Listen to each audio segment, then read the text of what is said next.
Thank you for watching ECSO News, where facts matter. I'm Allison Morgan. Amber Southard has the night off. A month-long drug investigation by the ECSO Narcotics Unit ended Wednesday afternoon. On August 2nd, the narcotics and SWAT teams served a search warrant at a suspected drug house in the 1800 block of West Maxwell Street. When officers arrived, 25-year-old Brandon Anderson and 27-year-old John Moore attempted to flee the residence in a vehicle. They were both arrested after Anderson crashed the car he was driving.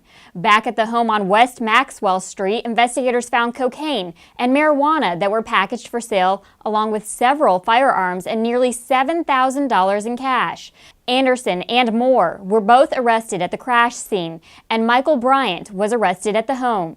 Their charges include cocaine trafficking, possession with intent to sell cocaine and marijuana within 1,000 feet of a church, and possession of drug paraphernalia. More arrests are expected to be made in this case. Well, it's that time for our Wanted Fugitive segment. We have Deputy Melanie Peterson from Crime Stoppers with us for the 3 Lucky People of the Week. Who have we got? Well, we have 3 individuals. All 3 of these individuals are wanted as of August 15th, 2017. Our first wanted fugitive of the evening is Henry Smith, who is wanted for burglary and grand theft with a bond of $15,000, Allison. So we definitely want to know where Henry Smith is located at. Our next wanted fugitive is Raymond Stallworth, and he is wanted for grand theft of a motor vehicle with a bond of $1,000. And our final wanted fugitive, who has been on our show multiple times on wanted fugitives, and we've even featured here on ECSO News before, is Shaquita Robbins. Shaquita is wanted for fraud with a bond of $3,324.58. All right. And so Henry, Raymond, and Shaquita, if you know where they are, please let us know. Let Deputy Melanie Peterson know. And how can they do that? They can call Crime Stoppers 24 hours a day at 433-STOP, or you can go to p3tips.com. P3 Tips also offers a mobile app, and you can get your tip number and access all that information and tell us where these folks are at right there online. All right, great. Thank you so much, Deputy Pearson. We appreciate your time. Thank you so much. It was a chance to take back the night. The ECSO joined several agencies in inviting members of our community to Legion Field for National Night Out. ECSO Chief Deputy Chip Simmons was one of the speakers who kicked off the event. He wanted to tell our community how vital their relationships with law enforcement are to making Escambia County a safer place. Kids enjoyed meeting our mounted posse and learning more about horses and their importance in law enforcement. Our Explorer unit kept busy at the event, helping and handing out frisbees and other giveaways. National Night Out is a community event. We try to bring everybody out to an anti-crime, anti-drug, and get everybody used to talking to cops also. We have a lot of partners out here. You look, almost everything as far as legal services goes. We have a PACE Center for girls. There's a little bit of everything for the community here tonight. The Pensacola Police Department was the host of this year's event. We would like to thank Target for their donation of hot dogs and many other sponsors who brought items, including school supplies for the children. The next Operation Clean Sweep will be held in the Gary Circle community this Thursday, August 17th at 8 a.m. We'll be meeting at the Eben Wood Community Center at 3511 West Scott Street. Operation Clean Sweep will suspend monthly cleanups after August until the budget and manning concerns are fixed. While clean sweeps are highly affected, our personnel levels at this time are not adequate enough to support this long-standing and valuable function. Attrition of our sworn personnel is now at a critical level where only essential services can be performed. This is why the sheriff is asking the county commission for a $3.6 million increase to our budget. We need your help locating the people in this week's Missing Persons segment. The first juvenile we are highlighting in this week's Missing Persons segment is 16-year-old Serenity Stapleton. Stapleton was reported as a runaway on May 15th. She is known to frequent the Diego Circle area. And we are also looking for 16-year-old Evelyn Brooks. Brooks has been missing since June 20th. She is considered a habitual runaway. Brooks may be staying with unknown friends at the Pensacola Village Apartments. And 17-year-old Jerome Pugh has been missing since June 6th. Pugh was last seen wearing a UWF ROTC shirt and a pair of blue jeans. If you have any information on any of these missing people, please contact the ECSO at 436-9620. You may have seen the digital billboards that have gone up in a couple places around the county by the Police Benevolent Association. We would like to thank them for their support during the ECSO's continued budget battle. An official vote on our budget will be made by the County Commission next month. And school is back in session, and our school resource officers were happy to see some new and familiar faces on their first day of school in Escambia County on Thursday. Coming into the SRO program, I look at it like this, that a lot of our kids in Escambia County don't have a positive role model in their life. And that's my main focus, is being possibly that positive role model in that little man's life, or little person's life. Being an SRO to me is very important because I'm responsible from 8:30 to 4:30 for approximately 1,000 students' safety. So safety as an SRO is number one and utmost importance to me. Due to staffing issues at the ECSO, the number of SROs had to be reduced this year, but our SRO program has not been eliminated. A resolution between the ECSO and school district was made to reduce the number of SROs. Affected schools will see a reduction from 2 officers to 1, with the exception of the north end of the county, Ernest Ward Middle School and Northview High School, which will share an SRO. Our SRO unit had the opportunity to meet some of you before the new school year began at Milkshake with an SRO at the Chick-fil-A on Navy Boulevard earlier this month. Thank you to all of you who came out to this event, and thank you to Chick-fil-A for hosting us. It was a great way to keep kids off the street and off drugs before school picked back up. We're talking about the Kickstart Summer Soccer Clinic hosted by Pensacola Sports. The Escambia County Sheriff's Office was the main sponsor of the clinic this year. We had our Explorer unit on hand to give tours of our command center. Funds contributed to the camp by the ECSO were provided through the Law Enforcement Trust Fund, which is seized drug money. Our Citizens Law Enforcement Academy wrapped up its 3rd week on Thursday night. Attendees learned about the history of the Escambia County Sheriff's Office from Chief Deputy Eric Haynes. Belinda Greathouse, who has been a dispatcher at the ECSO for more than 20 years, taught a class on our dispatch department. This week, the CLIA class will get a visit from our K-9 unit, as well as have a meet and greet with the dogs and their handlers. Learn more about CLIA, including information on the next class, on our website, escambiaso.com. You can also call the Sheriff's Office and ask for David Craig. Wednesday is one of our favorite days here at the ECSO. Have you seen it yet? Chief PIO Amber Southard and Crime Stoppers Coordinator Deputy Melanie Peterson spin the wheel during our Wheel of Fugitives segment. They spin the wheel to see who will be the ECSO's featured fugitive of the week. Episodes are on our social media, Facebook, YouTube, Instagram, and Twitter. Bob Tyler is using his commercial time during WEAR Channel 3 News at 6 and 10 p.m. to air Wheel of Fugitives. Check our most recent episode of Wheel of Fugitives to see if you can help us locate the guy. Hi, I'm Bob Tyler, and I'm pleased to present tonight's Wheel of Fugitives. It's Warrant Wednesday here at the Escambia County Sheriff's Office. What does that mean, Deputy Peterson? Time to spin the wheel. All right, this week's winner is Ruben Martinez. He's 39 years of age. He's wanted for grand theft with a bond of $10,000. Amber, what's he won? Ruben, we are waiting on you here at the Escambia County Sheriff's Office. Lucky for you, you can come on down here to 1700 West Leonard Street, or you can just wait on people to recognize your face and turn you in. You're going to be put all over our billboards in Escambia County, also our social media sites on Facebook, Twitter, Instagram, and YouTube. We're waiting to meet you, Ruben. We'd love to see you. All right, you viewers out there can win too. Call Crime Stoppers at 433-STOP. Give us the location where Ruben is at, and we'll pick him up and give you reward in cash. Because remember, guys, crime doesn't pay, but we do. This has been Wheel of Fugitives, presented by Bob Tyler Toyota. If you know Ruben Martinez's whereabouts, call Crime Stoppers at 433-STOP. If your tip leads to his arrest, you could be eligible for a cash reward of up to $3,000. We've got a special guest this week. We've got Lieutenant McIntosh from the St. Lucie County Sheriff's Office here. We are going through the process of getting reaccredited here at the Sheriff's Office. Thank you so much for joining us. Morning, glad to be here. Yeah, so let's talk about the accreditation process and what you're here for. Well, I'm an assessor. My primary job, obviously, is I'm a lieutenant with the Professional Standards Division in St. Lucie County, Florida. However, one of my, I'd say, side functions is to be an assessor for the Florida Police Accreditation Coalition. It's a professional organization. It's non-profit. It's in Tallahassee, and what it is groups of law enforcement agencies police departments, sheriff's offices, state agencies, highway patrol and whatnot, who come together to develop professional standards to increase the professionalism in the law enforcement and corrections industry throughout the state of Florida. So you're here to go through a lot of our policies and go through our standards and make sure that they're all up to date. Yes, we read your policies and procedures and make sure that they are in compliance with the standards that are set forth by the Accreditation Coalition. Wonderful. And how did you get started in this position? I was about 10 years ago. I've been doing it for about 10 years. My supervisor came in and said they'd like me to be an assessor.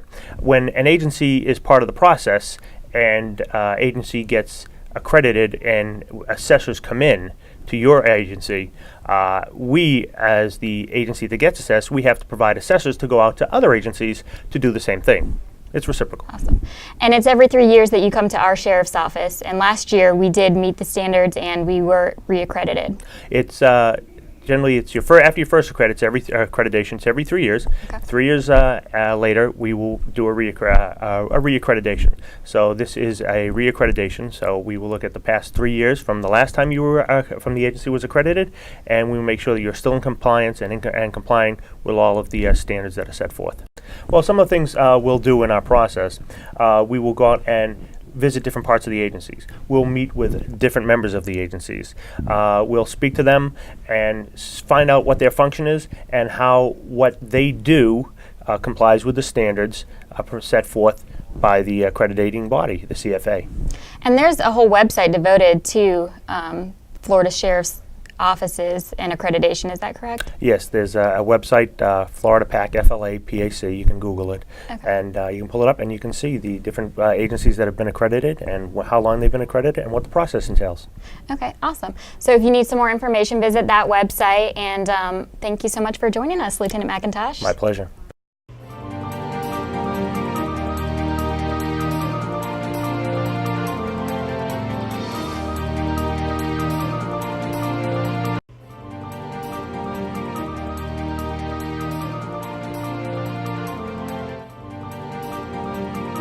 Tanya asks, as private citizens, can they pay their schools to have private officers? Tanya, that could be possible, although the superintendent of schools would have to approve that. Right now, the half of the school resource officer budget is paid by the school system. The other half is paid by the Board of County Commissioners through the budgetary process. The reason why I say that's possible is off-duty officers are employed at places, and again, they make, I think we're upping the off-duty salary. I believe it's going to be $30 per hour.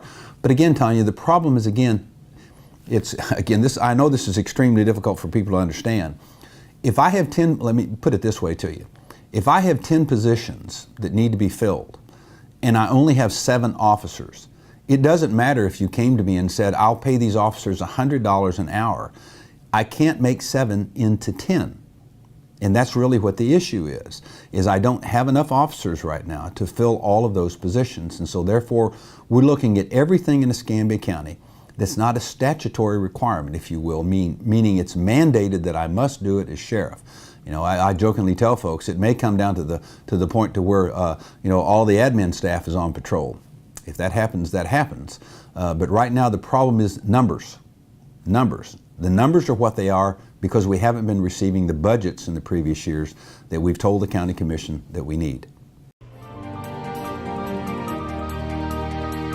Bill Shavers calls in and asks about, closing precincts and the number that we have closed and continue to close, and will we all end up just assembling here at the sheriff's office and dispatching out to the scene, thereby or to their respective precincts, but then we'll burn more gas, etc. Well, not actually, Bill. I know that's a fairly good soundbite, or if you're on Facebook and Twitter and tweeting all the time, I mean that's something that kind of rises the ire of citizens. But the fact is with the exception of Walnut Hill, which, as you well know, I believe you were still with the sheriff's office at that time. That was only a reserve precinct. We manned that only a couple of days a week by reserve officers that lived up in the north end of the county. And I think we most graciously allowed them to do their reserve time in that area of their community to in fact do the very thing that you just brought up, and that was to save gas, to allow them to get their reserve deputy hours and not require them to make the long travel back and forth. We consolidated where we muster up in the north end of the county, involving cantonment in Molino, and of course Century is a separate precinct. While much hay was made about that determination was made by our operations division. First by now deceased Colonel Rodney Edens, and also supported now by Commander Bain Custer. The precinct out in Perdido is in fact not closed. They muster now at the precinct on Warrington Road. So you ask, what ones in the future will be closed? There will be some closings. I mean, I'm not going to tell anybody there won't be. Why? Because we don't have the manpower to be out there. And as you may or may not recall, most of our precincts are manned by volunteers. If we don't have the volunteers to keep the precincts open, many citizens don't think there's anyone there, but in fact the officers are there, in the back area of the building, either bringing people in for initial questioning, etc., and doing their initial paperwork before transport to the Escambia County Jail. So the precincts, in fact, are used out in Perdido and everywhere else. I know, again, that doesn't fit the narrative that some people would like, but I will also tell you that we have a severe manpower shortage at the Escambia County Sheriff's Office. I am paid by the citizens of Escambia County to make very difficult executive decisions, of which I will make rationally and logically after dealing with my staff, meaning I have hundreds of years of law enforcement experience. And the bottom line is the budget. So we'll do what we can with what we have within physical constraints.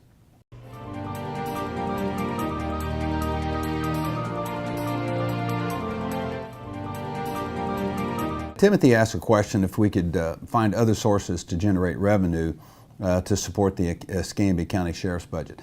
Timothy, one of the issues that you run into with that is the hiring of officers, as you can well imagine, has to be from a source of funding that's called recurring funds, meaning property taxes.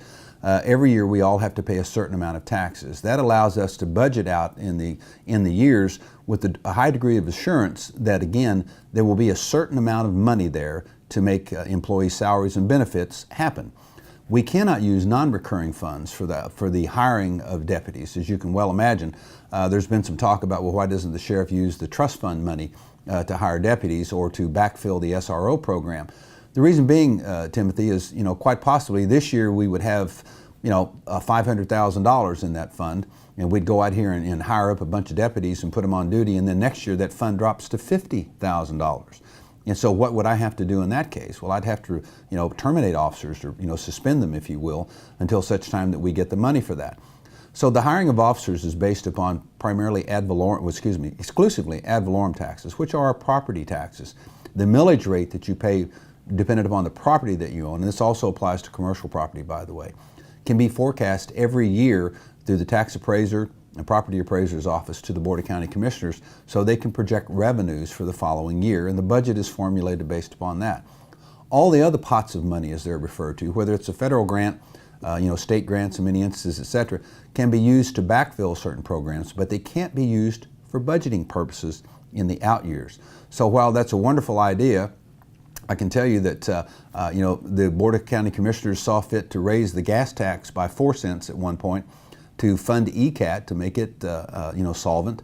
They also raised the fire department and EMS budget from $6 to $16 million through an MSBU increase, but for some reason they're adamant about not supporting the sheriff's office.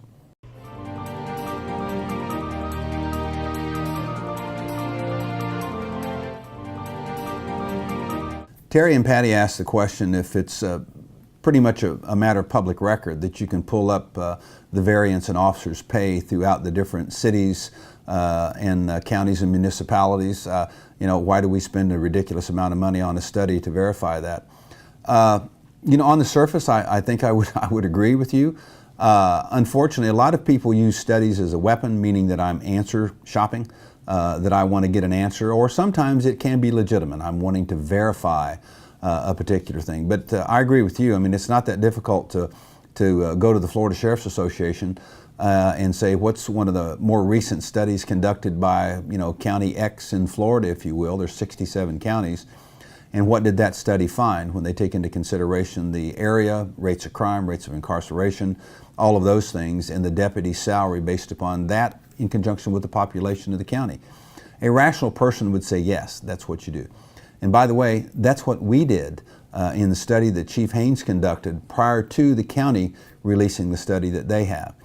That's not good enough for the Board of County Commissioners. Our starting salary for the deputies should be $41,300 approximately. Again, the current salary range is still $32,900. After a year's probation, they go to almost $35,000. Again, the average person would completely understand that. And when the County Commission says, well, we've given you 3% pay raises, that's based upon, again, that very low base salary, which doesn't help matters at all. And by the way, since I've been sheriff in 2008 to the present, the sheriff's budget has averaged an annual increase of 1%. We have a graph, again, that was produced by the county budgeting office to show that that's been the dramatic increase in the sheriff's budget, 1% per year over the last 8.5 years. And you wonder why we can't raise the salaries of deputies. We can't raise the salaries of deputies because we don't have the money.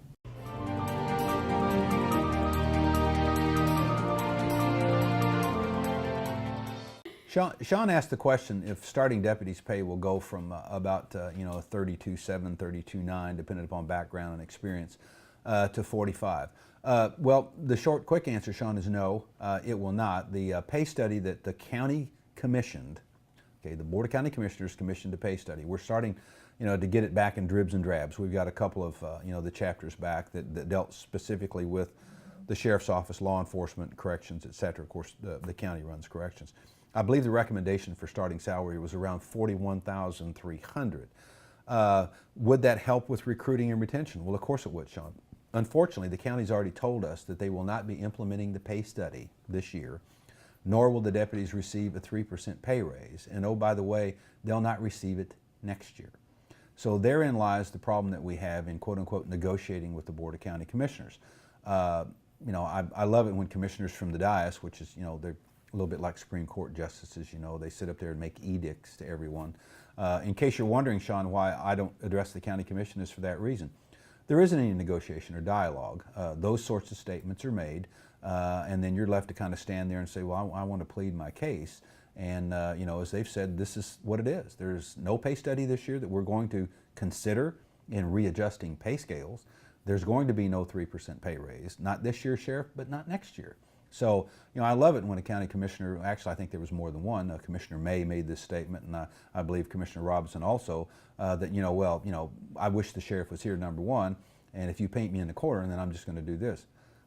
Who was painted in the corner? You made the edict to us that, this is, Sheriff, what you're going to live with. So I have no alternative but to prepare the budget and go see the governor and his staff in Tallahassee, which, to be quite honest with you, Sean, I'm looking very forward to. I hope we go to Tallahassee. We need a different set of eyes to take a look at this. What's frustrating for us is, again, over the 8.5 years I've been in office, we in fact have presented these issues to the Board of County Commissioners. We have identified year after year the pay disparity that is only growing in Escambia County. So let me encapsulate it for you real quick. Santa Rosa now starts at $35,000. Their Board of County Commissioners just approved a 10% raise for Santa Rosa deputies. Go one more county over to Okaloosa County. Their starting salary now is $37,500, as is the county next to them, Walton County, is $37,500. Sheriff Ashley, again, just got his Board of County Commissioners, again, to support the sheriff and law enforcement to do an ad valorem tax increase, which again is something in Escambia County that our county commissioners will not even discuss. What they're not telling you is that since 2003, the ad valorem taxes have been continually rolled back. They were 8.7 millage rate. It's now down to 6.6. And when they tell you about how large the sheriff's budget is, that it's the majority of the budgets in Escambia County, that's another sleight of hand. The county commission's budget this year is over $450,000. I think it's right at $470,000. Now we get about $55,000 out of that, or excuse me, $55 million out of that. Now the rest of that is controlled by the county commission. Why? Because number one, they make that budget allocation to the sheriff after we submit what we believe our requirements to be. They make that dictate. They tell us out of the whole county budget what we're going to get. And then out of that also comes the other constitutional, supervisor of election, tax appraiser, tax collector, etc., clerk of the court. So when they say that the sheriff's the largest budget, well, when you take all of that out, there's still, over $350 million. Now who controls that budget? Not the sheriff, not the clerk of the court, not the tax appraiser, tax collector, nor supervisor of elections. So who controls that $350 million? Answer, your Board of County Commissioners. So for them to say that the sheriff's budget is the largest budget in the county, I'm not sure who's doing their accounting, but you might want to change CPAs, because I think even the average citizen understands that that's just not true. So what we're going to do is, number one, we've been told you're not going to get that salary up to $41,000. By the way, those salaries also go up to sergeants should be making $62,000, $63,000, and our lieutenants should be making $83,000. And that, by the way, is commensurate with the Pensacola Police Department and other like-sized law enforcement agencies in the state of Florida. So, Sean, we're getting an answer from the County Commission that goes a little bit like this. Sheriff, we understand, and it's a documented fact, that your agency went 7 years without any pay raises. Now, they'll tell you how wonderful they are because over the last 4 years, they've given us 3% pay raises. Those 3% pay raises were based upon, again, a base salary of $32,000 starting, not on $41,000. So, number one, that's your first fallacy. Second one is your first pay raise at 3% was to do an adjustment for the employee requirement to give to the Florida retirement system. As you recall, Governor Scott and the legislature mandated that employees would now have to contribute an additional 3% to their retirement system out of their total pay. So had they not passed that first pay raise, our officers and the rest of county employees would have actually been making 3% less than they were making before that was mandated. So really, we've only had 3 years of 3% pay raises. And by the way, the sheriff's budget, since I've been sheriff, since 2008 to present day, has increased a whopping 1% per year. Now, 1% per year. And by the way, we'll produce that graph for you if you'd like to see it. I didn't produce the graph. The Board of County Commissioners' Chief Financial Officer produced that graph. So be very careful, Sean, on what you're hearing about the budget issues. I will tell you we have a righteous cause, because for you to tell me that 7 years without pay, and oh, by the way, Sheriff, it's going to end up being at least 9, because this year and next year, you're not going to get any pay raises either. My question back to the County Commission is, then what's the fix? There's a part two, I would assume, to this discussion and statement. What's your fix? That we just live with this condition? That's a little bit like, me going to the doctor and the doctor saying, hey, you have a terminal disease. And I say, well, what's the prognosis for treatment? And the doctor says, we don't have one. So I just go off and die. That's not going to happen during this administration. We look forward to going to Tallahassee.